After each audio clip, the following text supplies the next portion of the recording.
पहले शरीर को ही देखें जिसके साथ पूरा दिन चलना है हमने, फिर उसके बाद मन और वचन, उससे मेरी किसी के लिए भी भाव नहीं बिगड़े। कोई तपस्या नहीं है बड़ी बड़ी, वो जो साधु संत कर रहे हैं वो दूसरी तपस्या। ये तपस्या है कि मेरा इधर से सास के लिए भाव बिगड़ रहा है, जेठानी के लिए बिगड़ रहा है, किसी के लिए बिगड़ रहा है। वो जो मन वचन की तपस्या है वो सबसे बड़ी है। अगर मैं दुनिया से जाऊंगी, मेरे अंदर का खेल है ना सारा, बाहर मैं हजारों दुनिया को दे दूं, ठीक है गुरु माँ बन गई, मैं तो बोलती गुरु भी नहीं बनाओ, माँ बना लो, खाली माँ बना लो, बहन बना लो। तो गुरु शुरू बनना बहुत बड़ी बात होती है, शिष्य नहीं मिलते हैं। तो इस चीज को समझो कि हमारा जो आत्मा का खेल है सारा, वो क्या है, वो चल कौन रहा है। आपने सबने अष्टावक्र गीता सुनी होगी, है किसने समझी अष्टावक्र गीता?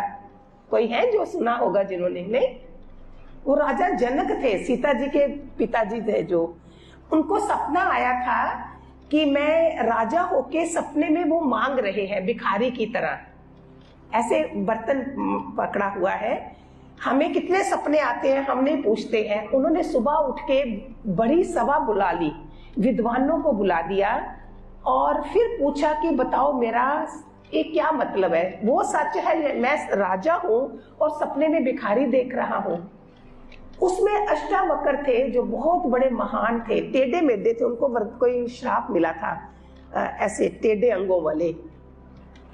तो जब सभा में वो पहुंचे तो बड़े बड़े विद्वान ना हंसने लगे उनके शरीर को देख के कि अरे अरे ये क्या जवाब देगा।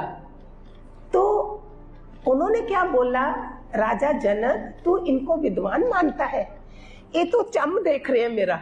देख कितनी बड़ी बात बोली, ये चम की आंखें हैं, आप जितने बैठे आपके अंदर जो महान आत्मा वो नहीं दिखेगी, आपके बाहर का सब एक्शन दिखेगा। जो हमें बाहर का एक्शन सुधारना है, मेरे आचरण देख के आप मेरे चरण छुओगे, ऐसे क्यों छुओगे? आचरण होता है ना, बड़ों को फादर जो है वो अपना आचरण दिखाए, माँ अपनी आचरण दिखाए कि आप क्या हो। किसी को बोलना नहीं पड़े, माँ बाप के पाँव छुओ, अपने आप छू ले वो। तो हमारे आचरण होने चाहिए। अष्टावक्र ने बोला कि ना वो सच है ना ये सच है। सच क्या था, तुम्हारी आंखें बंद हैं और तुमने सपना देखा। उस सपने में देखा तो देखने वाला कौन था, समझ रहे हैं आप सारे? बंद आंखों में जो देख रहा है और मैं सुबह सुना रही हूं सपना, तो इसका मतलब अंदर कोई है, सेल्फ, आत्मा, जिसके थ्रू मैंने मैनेजमेंट करनी है सारी, जिसके थ्रू मैंने समझना है कि अगर मेरे पे दुख आया सुख आया, सारा गीता में दिया है, अलग अलग अध्याय है, सेकंड अध्याय, छठा अध्याय है, फिर 17वां अध्याय के श्लोक अलग अलग हैं जो दिए हुए हैं उन्होंने।